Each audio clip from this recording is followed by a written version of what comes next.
handsome man and also happens to be a great, golf player. There's no doubt about that. But what does it make Tiger Woods an expert in every single field? If he happens to endorse a car, who says that Tiger Woods is right about the car? But that works because they capitalize on this sense of belonging that we all have. And don't tell me that Imam al-Hussein, we can't really put Imam al-Hussein in the spotlight because he's dead. Because Barbara Walters can't really interview Imam al-Hussein. Because he's not going to appear on the O'Reilly Factor. Because he's not going to be on CNN talking about his plans for the world and how he wishes to change it. Because Imam al-Hussein is dead. Imam al-Hussein died 14 centuries ago. He's no longer present. We really can't present him to the rest of the world, starting with us, of course, and our families. We can't do that. Don't say that. That's a lame excuse. You know why? Because Elvis Presley makes $40 million a year while he's dead. Oprah Winfrey suddenly decides to interview his daughter or his granddaughter, and everyone has to tune in and watch. He makes $40 million a year from royalties and sales and movies and songs when he's dead. Imam al-Hussein, you're telling me he's less influential and less powerful in shaping the human mind than Elvis Presley? Of course not. But we really have to take him up as a role model before we get to sense the influence that he exerts.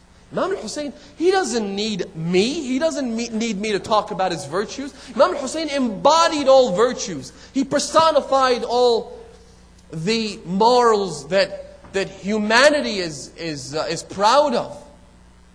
He doesn't need me. In fact, one tradition, I started with a verse, if you remember. Allah subhanahu wa ta'ala says in the Quran, Inna lanansuru rusulana. We will support our apostles and messengers. We will make sure they win. وَالَّذِينَ آمَنُوا. This isn't confined to the apostles alone. It's not confined to the messengers.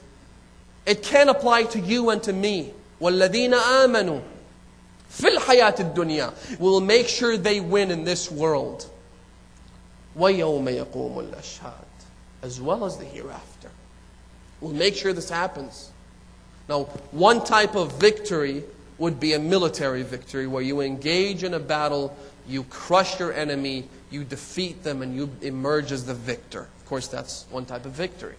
But there are other types of victories which don't necessarily involve a military victory. Sulhul Hudaybiyah, which was a treaty signed between the Prophet and the idolaters of Mecca, that was hailed in the Quran, listen carefully, as Inna fatahna laka fathan mubina.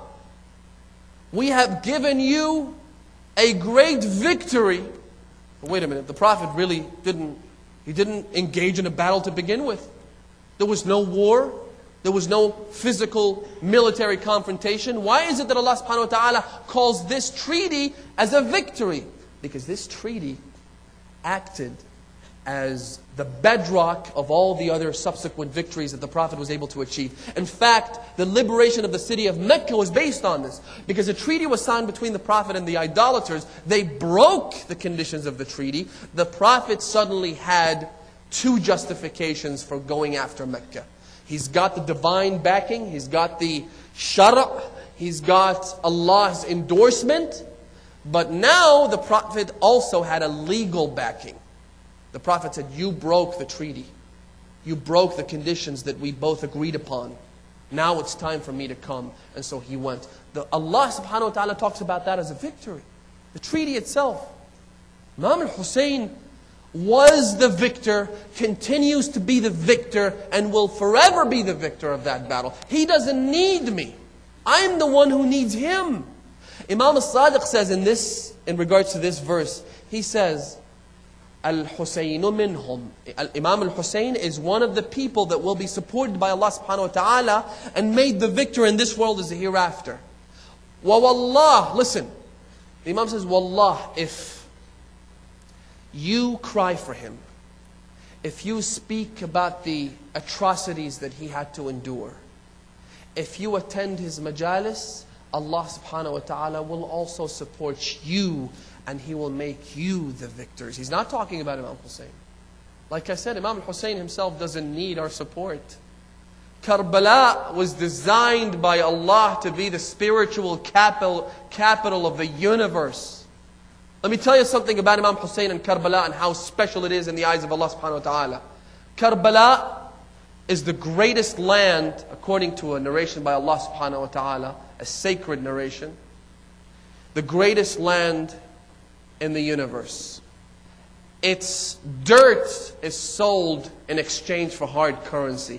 In fact, I was in a gathering just a couple of weeks ago where one person mentioned that he was involved with the reconstruction and the renovation of the mausoleum of Imam al-Hussein, and that he was the one bestowed with the honor of placing the new rock on top of Imam Hussein's tomb. This is just recent. So I was in that gathering. Someone offered that person 300 gems. He said, I will give you 300 of the best aqiq that exists in the world in exchange for a single gram of the soil of Imam Hussein's grave. 300, the equivalent of $10,000. For what? For dirt. But this dirt is oh so special. The tradition says that Allah subhanahu wa ta'ala gave Imam Hussein in exchange for what he sacrificed for him. He gave him three things. Istijabatu du'a tahta qubbatih. The answering of prayers beneath his dome.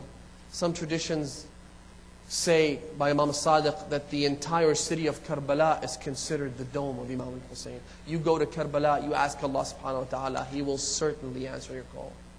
Istijabatu du'a tahta qubbatih. May Allah grant us all that honor. 2, وَالشِّفَاءُ فِي تُرْبَتِهِ. Healing from his dirt, the soil of the city of Karbala. Healing.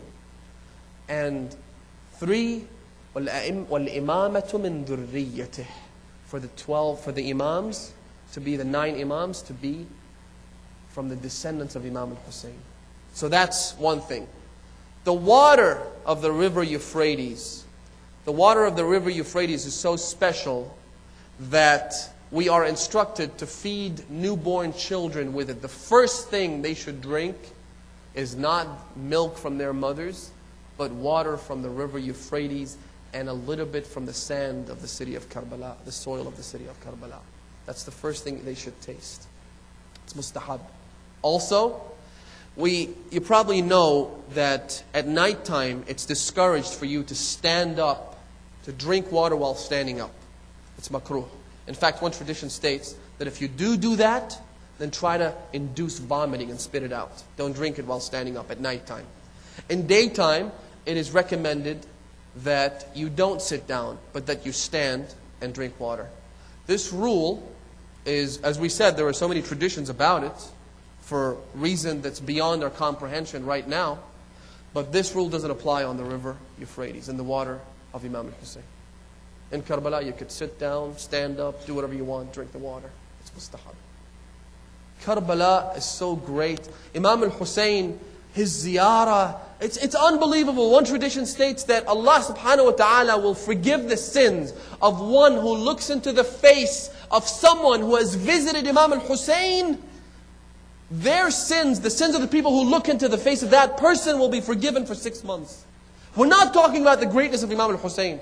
We're not even talking about the greatness of his ziyarah. We're not even talking about the greatness of one who